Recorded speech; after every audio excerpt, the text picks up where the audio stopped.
পশ্চিমবঙ্গ বিধানসভা নির্বাচনে চাঞ্চল্যকর এক ফলাফল সামনে এসেছে। দক্ষিণ কলকাতার ঐতিহ্যবাহী ভবানীপুর কেন্দ্র, যা দীর্ঘদিন ধরে তৃণমূল কংগ্রেসের শক্ত ঘাঁটি হিসেবে পরিচিত, সেখানে অভাবনীয় পরাজয়ের মুখে পড়েছেন বিদায়ী মুখ্যমন্ত্রী মমতা বন্দ্যোপাধ্যায়। বিজেপি প্রার্থী শুভেন্দু অধিকারীর কাছে তিনি 15,000-এরও বেশি ভোটের ব্যবধানে পরাজিত হন। ভোট গণনার শুরুতে চিত্র ছিল সম্পূর্ণ ভিন্ন। প্রথম দফাগুলোতে বড় ব্যবধানে এগিয়েছিলেন মমতা বন্দ্যোপাধ্যায়। সপ্তম রাউন্ডে তার লিড পৌঁছে যায় প্রায় 17,000 ভোটে, কিন্তু সময় বাড়ার সঙ্গে সঙ্গে সেই ব্যবধান ক্রমে কমতে থাকে।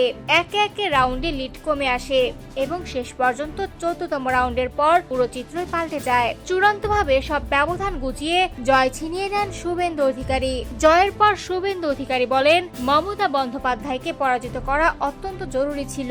মুসলিমরা ঢালাওভাবে মমতাকে ভোট দিয়েছে। বিশেষ করে 77 নম্বর ওয়ার্ডের মতো মুসলিম প্রধান এলাকাগুলোতে তারা মমতার পক্ষ নিয়েছে।